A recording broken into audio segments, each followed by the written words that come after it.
नमस्कार। 2023 की यह पहली मन की बात और उसके साथ साथ इस कार्यक्रम का 97वां 97th एपिसोड भी है। आप सभी के साथ एक बार फिर बातचीत करके मुझे बहुत खुशी हो रही है। हर साल जनवरी का महीना काफी इवेंटफुल होता है। इस महीने 14 जनवरी के आसपास उत्तर से दक्षिण तक और पूरब से पश्चिम तक देश भर में त्योहारों की रौनक होती है। इसके बाद देश अपने गणतंत्र उत्सव भी मनाता है। इस बार भी गणतंत्र दिवस समारोह में अनेक पहलुओं की काफी प्रशंसा हो रही है। जैसलमेर से पुलकित ने मुझे लिखा है कि 26 जनवरी की परेड के दौरान कर्तव्य पथ का निर्माण करने वाले श्रमिकों को देखकर बहुत अच्छा लगा। कानपुर से जया ने लिखा है कि उन्हें परेड में शामिल झांकियों में भारतीय संस्कृति के विभिन्न पहलुओं को देखकर आनंद आया। इस परेड में पहली बार हिस्सा लेने वाली विमेन कैमल राइडर्स और सीआरपीएफ की महिला टुकड़ी भी काफी सराहना हो रही है। साथियों, देहरादून के वत्सल जी ने मुझे लिखा है कि 25 जनवरी का मैं हमेशा इंतजार करता हूं, क्योंकि उस दिन पद्म पुरस्कारों की घोषणा होती है और एक प्रकार से 25 तारीख की शाम ही मेरी 26 जनवरी के उमंग को और बढ़ा देती है। जमीनी स्तर पर अपने समर्पण और सेवा भाव से उपलब्धि हासिल करने वालों को पीपल्स पद्म को लेकर भी कई लोगों ने अपनी भावनाएं साझा की है। इस बार पद्म पुरस्कार से सम्मानित होने वालों में जनजातीय समुदाय और जनजातीय जीवन से जुड़े लोगों का अच्छा खासा प्रतिनिधित्व रहा है। जनजातीय जीवन शहरों की भागदौड़ से अलग होता है, उसकी चुनौतियां भी अलग होती हैं। इसके बावजूद जनजातीय समाज अपनी परंपराओं को सहेजने के लिए हमेशा तत्पर रहते हैं। जनजातीय समुदाय से जुड़ी चीजों के संरक्षण और उन पर रिसर्च के प्रयास भी होते हैं। ऐसे ही टोटो, हो, कुई, कुवी और मांडा जैसी जनजातीय भाषाओं पर काम करने वाले कई महानुभावों को पद्म पुरस्कार मिले हैं। यह हम सभी के लिए गर्व की बात है। धानीराम टोटो, जानूमसी सॉय और बी रामकृष्ण रेड्डी जी के नाम अब तो पूरा देश उनसे परिचित हो गया है। सिद्दी, जारवा और ओंगे जैसे आदि जनजाति के साथ काम करने वाले लोगों को भी इस बार सम्मानित किया गया है। जैसे हीराबाई लोबी, रतन चंद्र कार और ईश्वर चंद्र वर्मा जी। जनजातीय समुदाय हमारी धरती, हमारी विरासत का अभिन्न हिस्सा रहे हैं। देश और समाज के विकास में उनका योगदान बहुत महत्वपूर्ण है। उनके लिए काम करने वाले व्यक्तित्वों का सम्मान नई पीढ़ी को भी प्रेरित करेगा। इस वर्ष पद्म पुरस्कारों की गूंज उन इलाकों में भी सुनाई दे रही है जो नक्सल प्रभावित हुआ करते थे। अपने प्रयासों से नक्सल प्रभावित क्षेत्रों में गुमराह युवकों को सही राह दिखाने वालों को पद्म पुरस्कारों से सम्मानित किया गया है। इसके लिए कांकेर में लकड़ी पर नक्काशी करने वाले अजय कुमार मंडावी और गढ़चिरौली के प्रसिद्ध झाड़ीपट्टी रंगभूमि से जुड़े परशुराम कोमाजी खुणे को भी ये सम्मान मिला है। इसी प्रकार नॉर्थ ईस्ट में अपनी संस्कृति के संरक्षण में जुटे राम कुई बांगवे न्यूमे, विक्रम बहादुर जमातिया और कर्मा वांगचू को भी सम्मानित किया गया है। साथियों, इस बार पद्म पुरस्कार से सम्मानित होने वालों में कई ऐसे लोग शामिल हैं जिन्होंने संगीत की दुनिया को समृद्ध किया है। कौन होगा जिसको संगीत पसंद न हो? हर किसी की संगीत की पसंद अलग अलग हो सकती है, लेकिन संगीत हर किसी के जीवन का हिस्सा होता है। इस बार पद्म पुरस्कार पाने वालों में वो लोग हैं जो संतूर, बम्हुम, द्वितारा जैसे हमारे पारंपरिक वाद्य यंत्र की धुन बिखेरने में महारत रखते हैं। गुलाम मोहम्मद जाज, मोवासू पांग, सिंहबोर कुरकालाऊ, मुनि वेंकटप्पा, और मंगल कांति राय, ऐसे कितने ही नाम हैं जिनकी चारों तरफ चर्चा हो रही है। साथियों, पद्म पुरस्कार पाने वाले अनेक लोग हमारे बीच के वो साथी हैं जिन्होंने हमेशा देश को सर्वोपरि रखा, राष्ट्र प्रथम के सिद्धांत के लिए अपना जीवन समर्पित कर दिया। वो सेवा भाव से अपने काम में लगे रहे और इसके लिए उन्हें कभी किसी पुरस्कार की आशा नहीं की। वो जिनके लिए काम कर रहे हैं, उनके चेहरे का संतोष ही उनके लिए सबसे बड़ा अवार्ड है। ऐसे समर्पित लोगों को सम्मानित करके हम देशवासियों का गौरव बढ़ा है।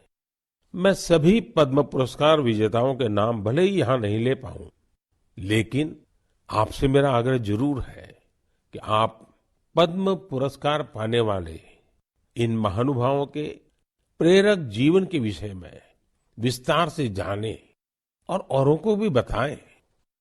साथियों, आज जब हम आजादी के अमृत महोत्सव के दौरान गणतंत्र दिवस की चर्चा कर रहे हैं, तो मैं यहाँ एक दिलचस्प किताब का भी जिक्र करूंगा। कुछ हफ्ते पहले ही मुझे मिली इस बुक में एक बहुत ही इंटरेस्टिंग सब्जेक्ट पर चर्चा की गई है। इस बुक का नाम India the mother of democracy है और इसमें कई बेहतरीन एसेज है। भारत दुनिया का सबसे बड़ा लोकतंत्र है और हम भारतीयों को इस बात का गर्व भी है कि हमारा देश मदर ऑफ डेमोक्रेसी भी है। लोकतंत्र हमारी रगों में है, हमारी संस्कृति में है। सदियों से यह हमारे कामकाज का भी एक अभिन्न हिस्सा रहा है। स्वभाव से हम एक डेमोक्रेटिक सोसाइटी है। डॉक्टर अंबेडकर ने बौद्ध भिक्षु संघ की तुलना भारतीय संसद से की थी।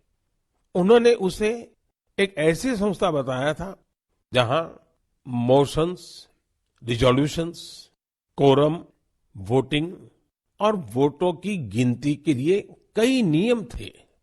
बाबा साहब का मानना था कि भगवान बुद्ध को इसकी प्रेरणा उस समय की राजनीतिक व्यवस्थाओं से मिली होगी। तमिलनाडु में एक छोटा लेकिन चर्चित गांव है उतिर मेरूर। यहाँ 1100-1200 साल पहले का एक शिलालेख दुनिया भर को अचंभित करता है। यह शिलालेख एक मिनी कॉन्स्टिट्यूशन की तरह है। इसमें विस्तार से बताया गया है कि ग्राम सभा का संचालन कैसे होना चाहिए और उसके सदस्यों के चयन की प्रक्रिया क्या हो। हमारे देश के इतिहास में डेमोक्रेटिक वैल्यूज का एक और उदाहरण है 12वीं सदी के भगवान बसवेश्वर का अनुभव मंडपम। यहाँ फ्री डिबेट और डिस्कशन को प्रोत्साहन दिया जाता था। आपको ये जानकर हैरानी होगी कि यह माग्ना कार्टा से भी पहले की बात है। वारंगल के काकीय वंश के राजाओं की गणतांत्रिक परंपराएं भी बहुत प्रसिद्ध थी। भक्ति आंदोलन ने पश्चिमी भारत में लोकतंत्र की संस्कृति को आगे बढ़ाया। बुक में सिख पंथ की लोकतांत्रिक भावना पर भी एक लेख को शामिल किया गया है, जो गुरु नानक देव जी के सर्वसम्मति से लिए गए निर्णयों पर प्रकाश डालता है। मध्य भारत की उरांव और मुंडा जनजातियों में कम्युनिटी ड्रिवन और कॉन्सेंसस ड्रिवन डिसीजन पर भी इस किताब में अच्छी जानकारी है। आप इस किताब को पढ़ने के बाद महसूस करेंगे कि कैसे देश के हर हिस्से में सदियों से लोकतंत्र की भावना प्रवाहित होती रही है। मदर ऑफ डेमोक्रेसी के रूप में हमें निरंतर इस विषय का गहन चिंतन भी करना चाहिए, चर्चा भी करना चाहिए और दुनिया को अवगत भी कराना चाहिए। इससे देश में लोकतंत्र की भावना और प्रगाढ़ होगी। मेरे प्यारे देशवासियों, अगर मैं आपसे पूछूं कि योग दिवस और हमारे विभिन्न तरह के मोटे अनाजों मिलेट्स में क्या कॉमन है, तो आप सोचेंगे ये भी क्या तुलना हुई। अगर मैं आपसे कहूं कि दोनों में काफी कुछ कॉमन है तो आप हैरान हो जाएंगे। दरअसल संयुक्त राष्ट्र ने इंटरनेशनल योगा डे और इंटरनेशनल ईयर ऑफ मिलेट्स दोनों का ही निर्णय भारत के प्रस्ताव के बाद लिया है। दूसरी बात ये कि योग भी स्वास्थ्य से जुड़ा है और मिलेट्स भी सेहत में महत्वपूर्ण भूमिका निभाता है। तीसरी बात और महत्वपूर्ण है, दोनों ही अभियानों में जन भागीदारी की वजह से क्रांति आ रही है।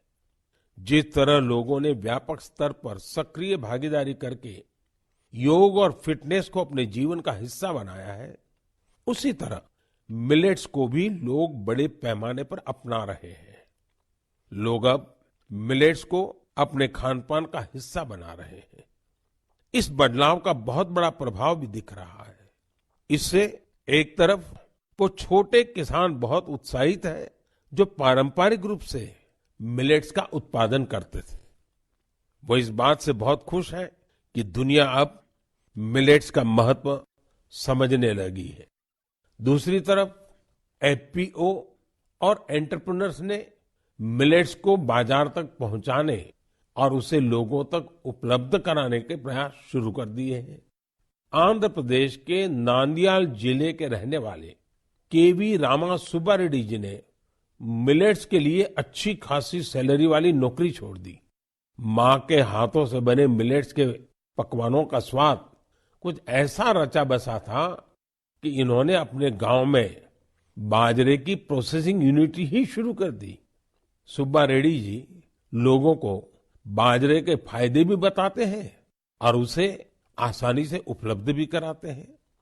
महाराष्ट्र में अलीबाग के पास केनाड गांव की रहने वाली शर्मिला ओसवाल जी पिछले 20 साल से मिलेट्स की पैदावार में यूनिक तरीके से योगदान दे रही है। वो किसानों को स्मार्ट एग्रीकल्चर की ट्रेनिंग दे रही है।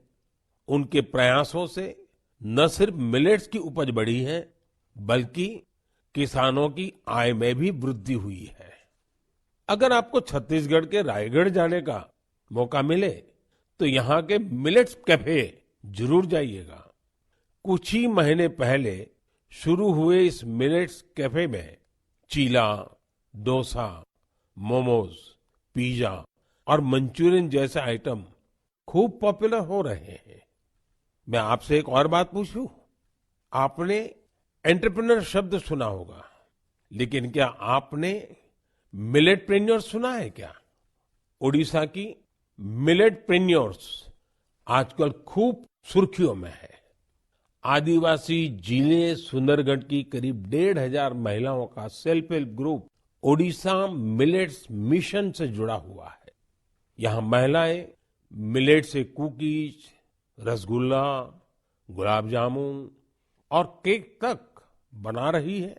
बाजार में इनकी खूब डिमांड होने से महिलाओं की आमदनी भी बढ़ रही है। कर्नाटका के कलबुर्गी में Aland Bhutai millets farmers producer company ने पिछले साल Indian Institute of Millets Research की देखरेख में काम शुरू किया। यहाँ के खाकरा, बिस्कुट और लड्डू लोगों को भा रहे हैं।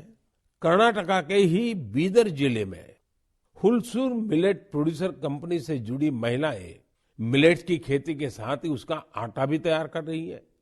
इससे इसकी कमाई भी काफी बढ़ रही है। प्राकृतिक खेती से जुड़े छत्तीसगढ़ के संदीप शर्मा जी के एफपीओ से आज 12 राज्यों के किसान जुड़े हैं। बिलासपुर का यह एफपीओ 8 प्रकार के मिलेट्स का आटा और उसके व्यंजन बना रहा है। साथियों, आज हिंदुस्तान के कोने कोने में G20 की समिट्स लगातार चल रही है और मुझे खुशी है कि देश के हर कोने में जहां भी G20 की समिट हो रही है, मिलेट से बने पौष्टिक और स्वादिष्ट व्यंजन उसमें शामिल होते हैं। यहाँ बाजार से बनी खिचड़ी, पोहा, खीर और रोटी के साथ ही रागी से बने पायसम, पूड़ी और डोसा जैसे व्यंजन भी परोसे जाते हैं। G20 के सभी वेन्यूज पर मिलेट एग्जीबिशन में मिलेट से बनी हेल्थ ड्रिंक, सीरियल्स और नूडल्स को शोकेस किया गया। दुनिया भर में इंडियन मिशंस भी इनकी लोकप्रियता बढ़ाने के लिए भरपूर प्रयास कर रहे हैं। आप कल्पना कर सकते हैं कि देश का ये प्रयास और दुनिया में बढ़ने वाली मिलेट्स की डिमांड हमारे छोटे किसानों को कितनी ताकत देने वाली है। मुझे देखकर भी अच्छा लगता है कि आज जितने तरह की नई नई चीजें मिलेट से बनने लगी हैं, वो युवा पीढ़ी को भी उतनी ही पसंद आ रही है। इंटरनेशनल ईयर ऑफ मिलेट्स की ऐसी शानदार शुरुआत के लिए और उसको लगातार आगे बढ़ाने के लिए मैं मन की बात के श्रोताओं को भी बधाई देता हूं। मेरे प्यारे देशवासियों, जब आपसे कोई टूरिस्ट हब गोवा की बात करता है तो आपके मन में क्या ख्याल आता है? स्वाभाविक है, गोवा का नाम आते ही सबसे पहले यहाँ की खूबसूरत कोस्टलाइन, बीचेस और पसंदीदा खान पान की बातें ध्यान में आने लगती हैं। लेकिन गोवा में इस महीने कुछ ऐसा हुआ जो बहुत सुर्खियों में है। आज मन की बात में मैं इसे आप सबके साथ साझा करना चाहता हूं। गोवा में हुआ ये इवेंट है पर्पल फेस्ट। इस फेस्ट को 6 से 8 जनवरी तक पणजी में आयोजित किया गया। दिव्यांग जनों के कल्याण को लेकर यह अपने आप में एक अनूठा प्रयास था। पर्पल फेस्ट कितना बड़ा मौका था, इसका अंदाजा आप सभी इस बात से लगा सकते हैं कि 50,000 से भी ज्यादा हमारे भाई बहन इसमें शामिल हुए। यहाँ आए लोग इस बात को लेकर रोमांचित थे कि वो अब मिरामार बीच घूमने का भरपूर आनंद उठा सकते हैं। दरअसल मिरामार बीच हमारे दिव्यांग भाई बहनों के लिए गोवा के एक्सेसिबल बीचेस में से एक बन गया है। यहाँ पर cricket tournament, table tennis tournament, marathon competition के साथ ही एक डीप ब्लाइंड कन्वेंशन भी आयोजित किया गया। यहाँ यूनिक बर्ड वॉचिंग प्रोग्राम के अलावा एक फिल्म भी दिखाई गई। इसके लिए विशेष इंतजाम किए गए थे ताकि हमारे सभी दिव्यांग भाई बहन और बच्चे इसका पूरा आनंद ले सके। पर्पल फेस्ट की एक खास बात, इसमें देश के प्राइवेट सेक्टर की भागीदारी भी रही। उनकी ओर से ऐसे प्रोडक्ट्स को शोकेस किया गया जो दिव्यांग फ्रेंडली है। इस फेस्ट में दिव्यांग कल्याण के प्रति जागरूकता बढ़ाने के अनेक प्रयास देखे गए।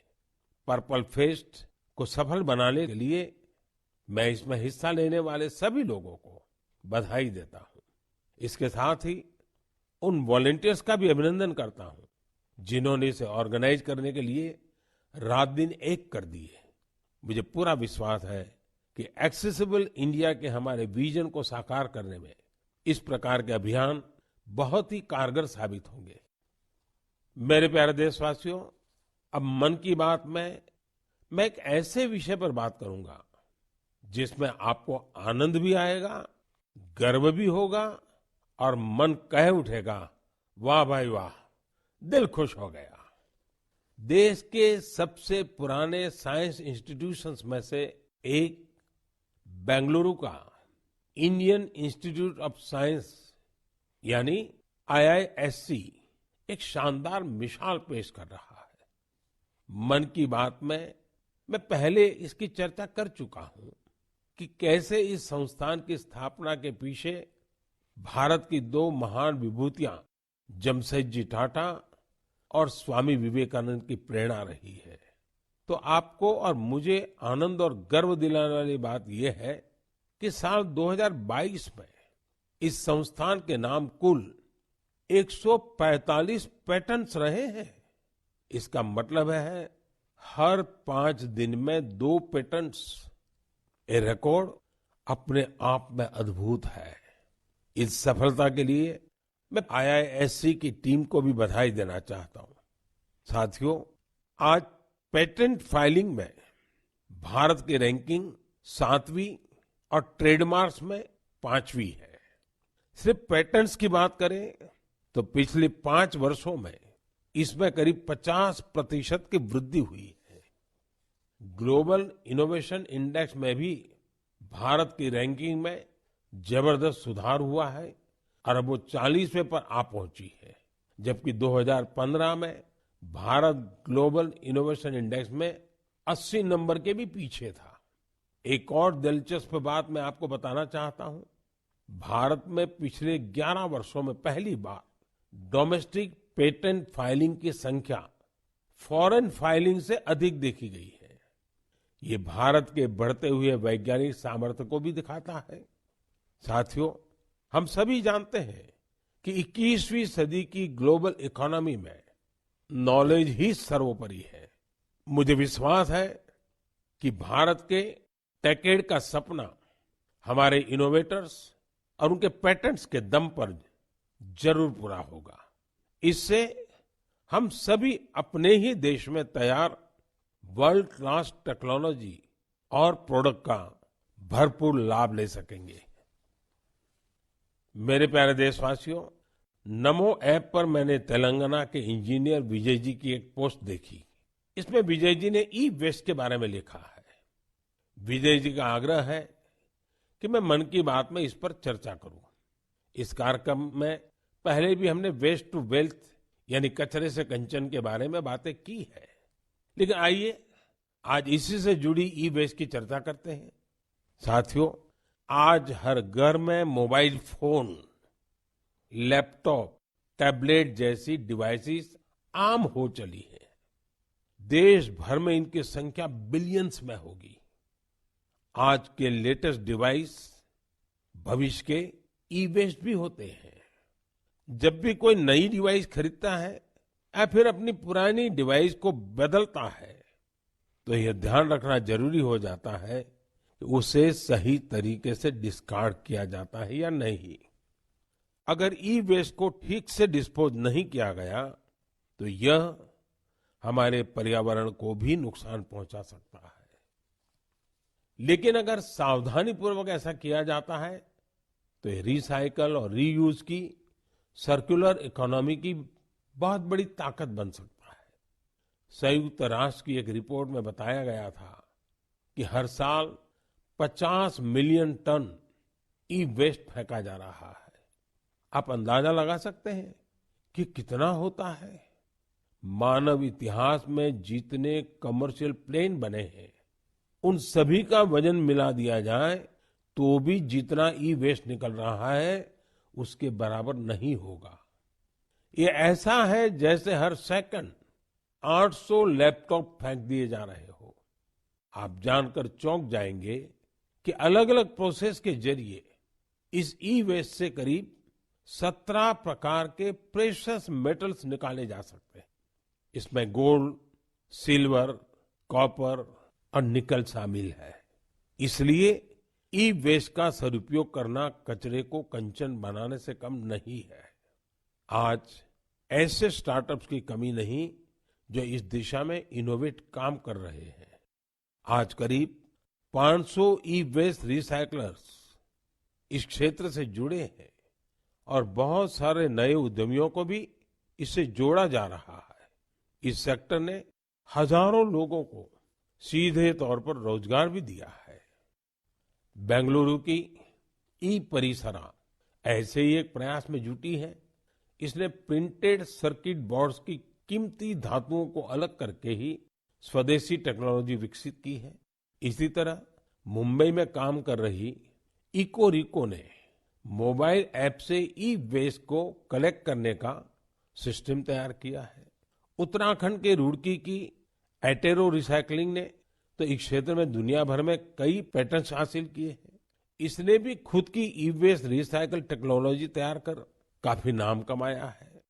भोपाल में मोबाइल ऐप और वेबसाइट कबाड़ीवाला के जरिए टनों ई वेस्ट एकत्र किया जा रहा है। इस तरह के कई उदाहरण हैं। ये सभी भारत को ग्लोबल रिसाइकलिंग हब बनाने में मदद कर रहे हैं। लेकिन ऐसे इनिशिएटिव की सफलता के लिए एक जरूरी शर्त भी है। वो ये है कि ई वेस्ट के निपटारे से सुरक्षित उपयोगी तरीकों के बारे में लोगों को जागरूक करते रहना होगा। ई वेस्ट के क्षेत्र में काम करने वाले बताते हैं कि अभी हर साल सिर्फ 15-17% ई वेस्ट को ही रिसाइकल किया जा रहा है। मेरे प्यारे देशवासियों, आज पूरी दुनिया में क्लाइमेट चेंज और बायोडायवर्सिटी के संरक्षण की बहुत चर्चा होती है। इस दिशा में भारत के ठोस प्रयासों के बारे में हम लगातार बात करते रहे हैं। भारत ने अपने वेटलैंड्स के लिए जो काम किया है, वो जानकर आपको भी बहुत अच्छा लगेगा। कुछ श्रोता सोच रहे होंगे कि वेटलैंड्स क्या होता है। वेटलैंड साइट्स यानी वो स्थान जहां दलदली मिट्टी जैसी जमीन पर साल भर पानी जमा रहता है। कुछ दिन बाद 2 फरवरी को ही वर्ल्ड वेटलैंड्स डे है। हमारी धरती के अस्तित्व के लिए वेटलैंड्स बहुत जरूरी है, क्योंकि इन पर कई सारे पक्षी, जीव, जंतु निर्भर करते हैं। ये बायोडायवर्सिटी को समृद्ध करने के साथ फ्लड कंट्रोल और ग्राउंड वाटर रिचार्ज को भी सुनिश्चित करते हैं। आप में से बहुत लोग जानते होंगे, रामसर साइट्स ऐसे वेटलैंड्स होते हैं जो इंटरनेशनल इंपॉर्टेंस के हैं। वेटलैंड्स भले ही किसी देश में हो, लेकिन उन्हें अनेक मापदंडों को पूरा करना होता है, तब जाकर उन्हें रामसर साइट्स घोषित किया जाता है। रामसर साइट्स में 20,000 या उससे अधिक वाटर बर्ड्स होने चाहिए। स्थानीय मछली की प्रजातियों का बड़ी संख्या में होना जरूरी है। आजादी के 75 साल पर अमृत महोत्सव के दौरान रामसर साइट से जुड़ी एक अच्छी जानकारी भी मैं आपके साथ शेयर करना चाहता हूं। हमारे देश में अब रामसर साइट्स की कुल संख्या 75 हो गई है, जबकि 2014 के पहले देश में सिर्फ 26 रामसर साइट्स थी। इसके लिए स्थानीय समुदाय बधाई के पात्र हैं, जिन्होंने इस बायोडायवर्सिटी को संजो कर रखा है। यह प्रकृति के साथ सद्भाव पूर्वक रहने की हमारी सदियों पुरानी संस्कृति और परंपरा का भी सम्मान है। भारत के ये वेटलैंड्स हमारी प्राकृतिक सामर्थ्य का भी उदाहरण है। ओडिशा की चिल्का झील को 40 से अधिक वाटर बर्ड स्पीशीज को आश्रय देने के लिए जाना जाता है। कैबुल लमजाम लोकटाक को स्वैम्प डियर का एकमात्र नेचुरल हैबिटेट माना जाता है। तमिलनाडु के वेर्थांगल को 2022 में रामसर साइट घोषित किया गया। यहाँ की बर्ड पॉपुलेशन को संरक्षित करने का पूरा श्रेय आसपास के किसानों को जाता है। कश्मीर में पंजाथ नाग समुदाय एनुअल फ्रूट ब्लॉसम फेस्टिवल के दौरान एक दिन को विशेष तौर पर गांव के झरने की साफ सफाई में लगाता है। वर्ल्ड रामसर साइट में अधिकतर यूनिक कल्चरल हेरिटेज भी है। मणिपुर का लोकटाक और पवित्र झील रेणुका से वहां की संस्कृतियों का गहरा जुड़ाव रहा है। इसी प्रकार संभार का नाता मां दुर्गा के अवतार शाकंभरी देवी से भी है। भारत में वेटलैंड्स का ये विस्तार उन लोगों की वजह से संभव हो पा रहा है जो रामसर साइट्स के आसपास रहते हैं। मैं ऐसे सभी लोगों की बहुत सराहना करता हूं। मन की बात के श्रोताओं की तरफ से उन्हें शुभकामनाएं देता हूं। मेरे प्यारे देशवासियों, इस बार हमारे देश में, खासकर उत्तर भारत में खूब कड़ाके की सर्दी पड़ी। इस सर्दी में लोगों ने पहाड़ों पर बर्फबारी का मजा भी खूब लिया। जम्मू कश्मीर से कुछ ऐसी तस्वीरें आई जिन्होंने पूरे देश का मन मोह लिया। सोशल मीडिया पर तो पूरी दुनिया के लोग इन तस्वीरों को पसंद कर रहे हैं। बर्फबारी की वजह से हमारी कश्मीर घाटी हर साल की तरह इस बार भी बहुत खूबसूरत हो गई है। बनिहाल से बड़गाम जाने वाली ट्रेन की वीडियो को भी लोग खासकर पसंद कर रहे हैं। खूबसूरत बर्फबारी, चारों ओर सफेद चादर सी बर्फ। लोग कह रहे हैं कि ये दृश्य परिलोक की कथाओं सा लग रहा है। कई लोग कह रहे हैं कि ये किसी विदेश की नहीं बल्कि अपने ही देश में कश्मीर की तस्वीरें हैं। एक सोशल मीडिया यूजर ने लिखा है कि स्वर्ग इससे ज्यादा खूबसूरत और क्या होगा। ये बात बिल्कुल सही है। तभी तो कश्मीर को धरती का स्वर्ग कहा जाता है। आप भी इन तस्वीरों को देखकर कश्मीर के शहर जाने का जरूर सोच रहे होंगे।